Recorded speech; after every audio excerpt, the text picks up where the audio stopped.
welcome to my video presentation on this research paper titled Experimental Security Analysis of a Modern Automobile. My name is Cameron Farzana, and in this video we're going to dive into this research paper and look into the experimental findings and the conclusions that were drawn. Now, a little overview on this paper. This paper was published by a series of professors and students in collaboration between the University of Washington in Seattle and the University of California, San Diego. This paper was published in the 2010 IEEE Symposium of Security and Privacy. This video is going to be broken into 7 different parts. We're going to start off with the introduction, which basically is a high overview of the findings of the paper, along with a brief history of automobiles and how they've progressed over time. We're going to go into the background, which is a little bit more information and diving deeper into the modern day car and how they work now. We're going to be then going into the experimental environment that was set up for this project. We're going to talk about the intra-vehicle network security and the flaws that were found within them.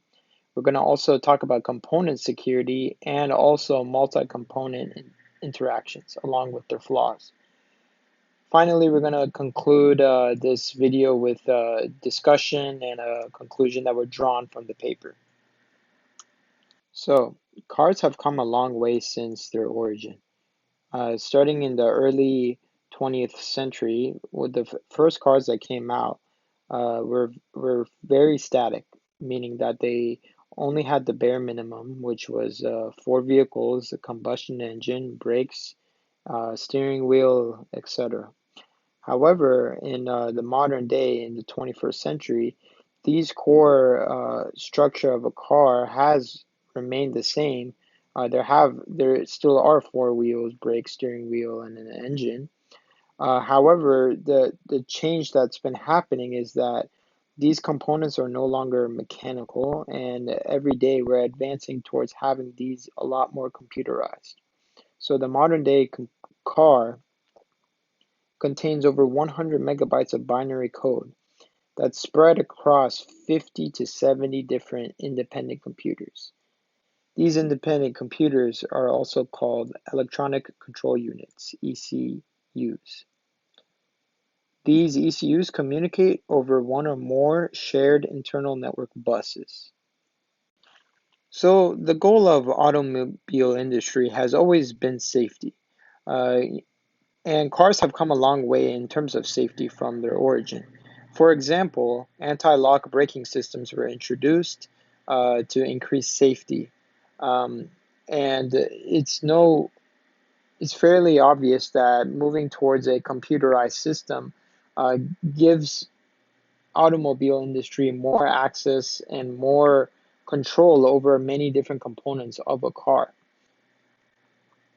However, the increase of computerized control could also bring an array of potential threats.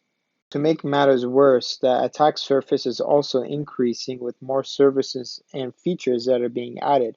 For example, in the United States, the onboard diagnostics, which is a OBD port, was mandated federally, and it is under all cars in their dash in all modern vehicles. And this allows and gives car manufacturers direct and standard access to the internal automotive networks. In addition, there are new exploitable subsystems. For example, there's audio players that are attached to the same internal networks as a lot of these car locking systems, for example, are using. In addition, we have short-range wireless devices such as Bluetooth, wireless tire pressure sensors that are being added into the car.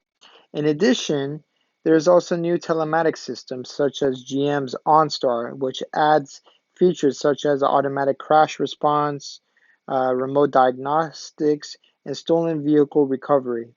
And this is all done through a long-range wireless link. So what it's showing that with the advance of car features, that are incorporating these new technologies, there is an increase in the amount of exploitable subsystems that could be used to do malicious activity. There's always a possibility of an adversary, and the goal of this paper is to analyze whether or not car manufacturers have thought about the possible adversaries and have created mitigations for them. So this paper will use two different cars. Two cars were tested, one in isolated in a lab environment, and the other was used in a lab road tests. These two images were taken from the paper, where in the top right image you can see the car in the live road test, and in the bottom you could see the car that's being tested on a car jack. So this paper looks into the security flaws as I mentioned earlier, and the findings suggest that there is little resilience to digital attacks for modern day automobiles. The researchers in this paper were able to control over a wide array of components, including the engine, the brakes, the cooling, the HVAC, and in general, this paper aims to not focus on individual attacks, but do a comprehensive analysis of all the car's security features and look into the internal networks of the car. The paper concludes with a better security analysis that could be done to mitigate these issues. To the background, so as mentioned before, the vast majority of modern cars have now become computerized. However, in spite of their prevalence, they are still largely unfamiliar to the computer security community. This section, we're going to look into the context concerning automotive embedded systems architecture. So, in general, the modern automobile follows a new embedded systems design. This design is formed by self-contained engine control units, ECUs. A background on the ECUs are that they came to be in the 1970s based off of the California Clean Air Act. So they were first used to measure oxygen that was present in the exhaust fumes. And based off of this, the ECU could then adjust the fuel and oxygen mixture before combustion. What this did was it improved efficiency and it reduced the pollutants. But since then, automobiles have been advancing, and this ECU was being more and more useful. So they transitioned the name to become electronic control unit, and it's being used in all over the car. So nowadays, there's ECUs all over, spread across 50 to 70 independent ECUs in the vehicle that span tens of millions of lines of code. So as you can see in this image over here, this is showing you an example of some ECUs, such as anti-theft, keyless entry, anti-lock braking system. Now, a lot of most vehicles require interactions across ECUs. This is otherwise known as ECU coupling. For example, the modern electric stability control system monitors individual wheel speed, steering angle, throttle position, and various other accelerometers. This ESC automatically modulates the engine torque and the wheel speed to increase traction when the car's line stops following the steering angle, otherwise known as a skid. And because of this, the ESC needs to interact with the anti-lock braking system, ABS. So this is an example of two ECUs that must talk to each other in order to achieve the goal of preventing a skid from happening. The way ECU coupling is achieved is through digital buses called controller area networks, CANs.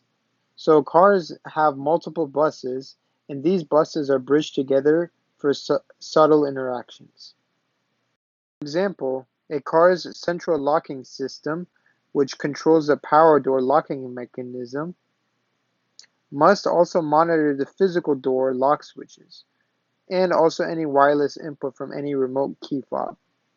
The CLS must also be interconnected with safety critical systems, such as crash detection. This is to ensure that the car's locks are disengaged after airbags are deployed in the event of a rescue. In modern vehicles is telematics. This is such as in the case of GM's OnStar, which came to be in the mid 1990s. OnStar can detect vehicle problems, notify the driver of a trip to the repair shop, and also monitor crash sensors and automatically place emergency calls. It does this all through a wireless link through Verizon's digital cellular service. In order to bring all this functionality to the user, ECUs have had to be bridged more often than ever. And in addition, OnStar bridges most important buses together. This really also emphasizes the need for computer security because one flaw in the OnStar system may expose many important buses and ECUs of the vehicle. Moving on to the environment of the experiment, there were two automobiles used for this experiment. They were of year 2009 and of the same make and model. These vehicles were used in three principal settings. The first one being bench, where ECUs were physically extracted from the car and the analysis was done in the lab. If you look at the image in the top left, this shows an example setup where the ECU, the EBCM, which is the electronic brake control module, was hooked up to a power supply and a CAN to USB converter was connected as well for analysis. The next setup was done on a stationary car that was jacked on stands. For this experiment, a laptop running a software called CarShark, which we will get to, was connected to the OBD port of the vehicle. In this setup, the software was able to interact with the car's high-speed CAN network. Lastly, the final setting that was tested was on the road. In this setup, a runway was used at an airport and safety measures were in place. The cars communicated through an 802.11 ad hoc connection to a laptop that was in the test car. Finally, looking into the software CarShark, CarShark was a custom CAN bus analyzer software tool that was created for packet injection. CarShark can be used to sniff the CAN bus. While there exist other CAN sniffers, this software was created because of the need to process and manipulate the vendor's proprietary extensions to the CAN protocol. Also, they were needed to be used in order to read the ECU memory to be able to load custom code into the ECUs and also generating fuzz testing packets over the CAN interface. Moving on to the intra-vehicle network security. In this section, we're going to look into the security properties of the CAN bus in general. We're also going to describe its weaknesses that are inherent to the protocol stack. Starting in 2008, all cars sold in the United States are required to implement the Controller Area Network, the CAN bus, for diagnostics. As a result, CAN has become the dominant communication network for in-car networks. A CAN packet, which you can see in the figure to the left, does not include addresses in the traditional sense and instead supports a publish and subscribe communications model. So the way this works is that packets are broadcasted to all nodes, and nodes can then decide for themselves whether to process the packet or not. Most cars have two separate physical layers, a high-speed bus and a low-speed bus. A high-speed bus is primarily used for powertrain systems, while the lower speed bus is used for single wire and supporting less demanding components, such as the radio. If it is necessary, a gateway bridge can route the data between the two buses. So now we're going to look into the security challenges with CAN. So the CAN protocol has a number of inherent weaknesses. For example, one weakness is the broadcast nature of CAN. Essentially, CAN packets are both physically and logically broadcasted to all nodes. This means that a malicious component on the network can easily snoop on all the communications and or send packets to any other node on the network. This is actually how CarShark software leverages this property of CAN, and as a result, it's able to reverse engineer packets as well as inject new packets into various other actions. Another weakness of CAN is that it's extremely vulnerable to denial of service attacks. Also, CAN packets contain no authenticator fields. This means that any component can send a packet to any other component. Another weakness is that CAN has weak access control. So essentially, ECUs have two challenge response pairs that it may participate in. The first one is reflashing and memory protection, and the other is tester capabilities. For reflashing and memory protection, this method restricts access to reflashing the ECU and reading out sensitive memory. A service shop, for example, may authenticate in this method in order to upgrade the firmware on a ECU. The next method is also called tester capabilities. In this method, this is used for technicians in order to diagnose different issues of a vehicle.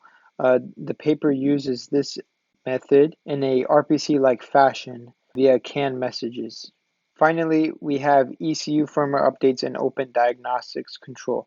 In this method, an attacker may choose to use custom firmware to inject malicious code into the systems. As a result, the challenge response sequences are not sufficient in order to protect the malicious firmware updates from happening. So, what was actually discovered was that there are actually some mitigation strategies in place in order to prevent from attacks from taking place. For example, the first one is disabling communications. In this method, ECUs should reject and disable the CAN communications when it feels like it is unsafe to accept it. For example, when the car is moving. However, this was not the case, which will be seen later. Another mitigation technique is reflashing ECUs while driving. This is also similar to the one before in that the engine control module, for example, should reject a request if the engine were running. It was discovered, however, that the engine control module, ECM, and the transmission control module were able to be put into reflashing mode when the car was driving on a series of jacks. When the ECM enters in this mode, the engine stops running. They were also able to verify that they could place the ECM into reflashing mode while driving on a closed course.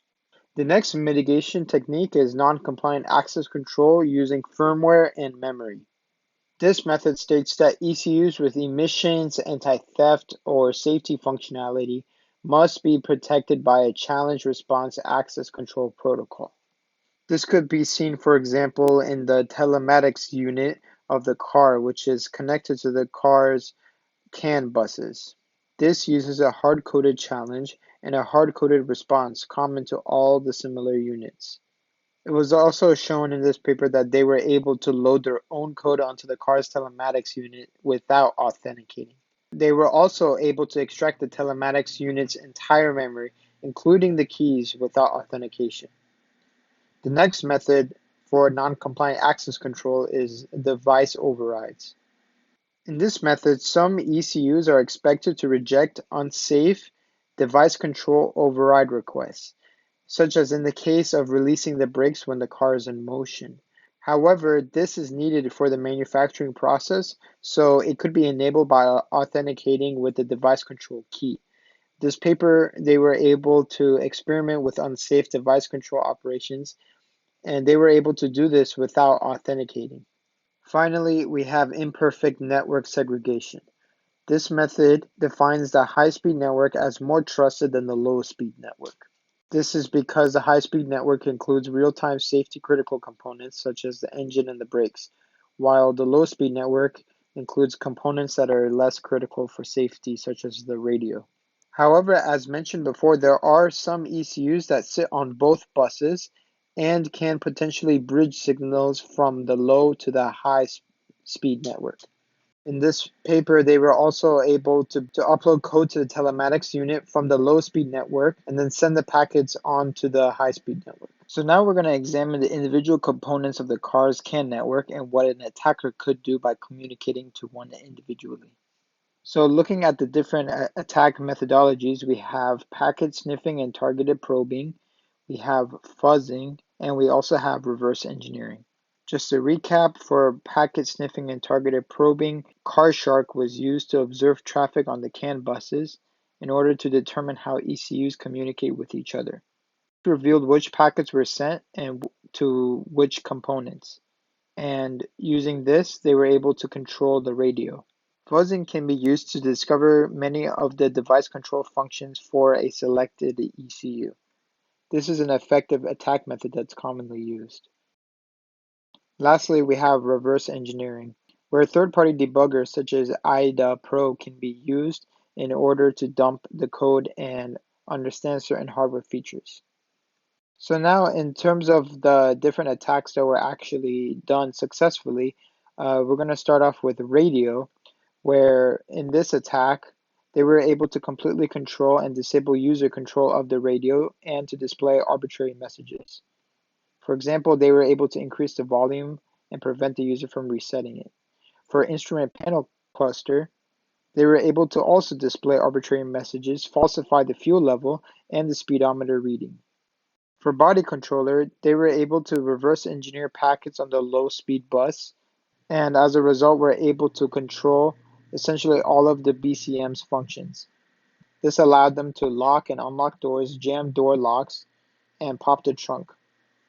Now, in terms of the engine, they were able to boost the engine's RPM temporarily, disturb engine timing by resetting the crankshaft angle sensor error, disable all cylinders simultaneously, and disable the engine. For the brakes, they were able to discover how to lock individual brakes and sets of brakes without needing to unlock the EBCM. Also able to release the brakes and prevent them from being enabled. HVAC, they were able to control the cabin environment, such as turning on the fans, the AC, and the heat. For generic denial of service, they were able to put the car in a state that prevented it from being turned on. In addition, they were able to place it in a state where the car could not be turned off. Now moving on to the live road testings. As mentioned before, this was done on an airstrip and the car was moving at speeds of 40 miles per hour on the runway. The tests that were done in the live road setting are the same tests that were done on the car in the jack. This could be seen in the table. In the live road test, they were able to prove that these critical attacks are still effective in the road setting. So in the previous section, we focused on looking at individual components and what the attacker may be able to do if they were to gain access to these components. In this section, we're going to be looking at an environment where components are interacting together. Now, for composite attacks, we have the speedometer attack, where the speedometer was manipulated to display an arbitrary speed. This was a composite attack because it required both intercepting actual speed update packets on the low-speed CAN bus, which was sent by the BCM, and transmitting maliciously crafted speed update packets in a falsified speed. The next composite attack we have is lights out, where certain interior and exterior lights were disabled in the vehicle, both in the live test and on the jack. This is particularly dangerous, especially when driving at night. Finally, for the composite attack, we have self-destruct, in which a 60-second countdown is displayed on the driver's information center, the dashboard. In the last few seconds, the car's horn are activated and the engine is killed, along with the door lock relay. Now, for bridging internal CAN networks, multiple components like the device radio are attached to the car's low-speed CAN bus. Critical components, on the other hand, such as the EBCM brake controller, are connected to a separate high-speed bus.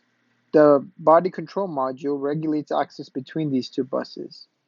One might assume that the devices attached on the low-speed bus and the high-speed bus will not be able to interact with each other. However, the experiments proved otherwise, and the researchers were successfully able to communicate from the low-speed bus to the high-speed bus.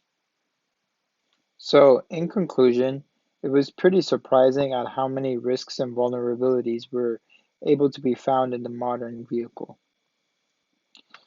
The authors of the paper did not anticipate that they would be able to directly manipulate critical ECUs.